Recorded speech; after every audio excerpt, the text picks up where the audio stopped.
حضرت صوبان فرماتے ہیں ایک دفعہ آقا چند قبروں پر سے گزرے، رو دیے۔ صوبان نے پوچھا تو آپ نے فرمایا میں نے اللہ سے دعا کی کہ ان کے عذاب میں تخفیف ہو جائے، اور صوبان اگر یہ لوگ رجب کا ایک روزہ بھی رکھ لیتے اور ایک رات عبادت کر لیتے ان پر کبھی عذاب نہ ہوتا۔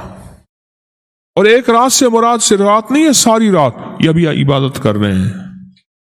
ہاں یہ نہیں ہے ساری رات، شام ڈھلتے ہی مغرب کے بعد رات ہو جاتی ہے رات کا کچھ حصہ۔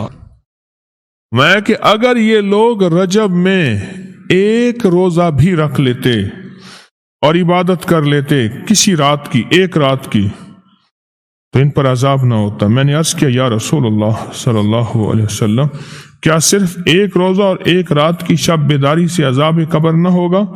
فرمایا ہاں، قسم ہے اس کی ذات کی جس کے قبضے میں میری جان ہے، کوئی مسلمان مرد ہو یا عورت ایسی نہیں رجب میں ایک روزہ بھی رکھ لے اور ایک رات کی شب بیداری کرے مگر اللہ اس کے لیے 1 سال کی عبادت لکھے گا جس میں اس نے روزہ رکھا اور شب بیداری ہے۔ 1 سال وہ جس میں ساری رات جاگا اور سارا دن روزہ رکھا، اتنا ثواب ملے گا۔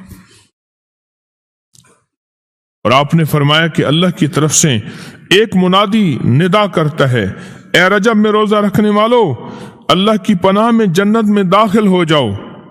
اور ہاں فرمایا کہ قیامت ہوگی تو پکار مچے گی، رجب کے ماننے والے کہاں ہیں؟ اس وقت حجاب کے اندر سے ایک نور نکلے گا جس کے پیچھے سے جبرائیل، میکائیل، اسرافیل ہوں گے، یہاں تک کہ رجب کے ماننے والے اس نور سے گزر کر پہنچ جائیں گے جو ان کے لیے تیار کیا ہوگا اور اللہ کو سجدہ کریں گے۔ اللہ پاک فرمائیں گے تم اپنا سر سجدے سے اٹھاؤ، یہ سب دنیا میں ادا ہو چکے ہیں، اب منازل عزت کی طرف چلو، اب منازل عزت کی طرف چلو، اب منازل عزت کی طرف چلو۔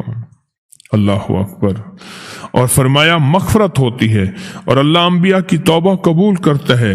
اس رجب کے ایک روزے اور ایک تھوڑی سی عبادت سے اللہ اولیاء کو دشمنوں سے چھڑاتا ہے، اور 3 چیزیں اللہ کے ذمے ہیں، معافی، باقی عمر کی عصمت، اور تیسری یہ کہ بڑی پیشی، یعنی روز قیامت پیاس نہیں لگے گی، روز قیامت پیاس نہیں لگے گی۔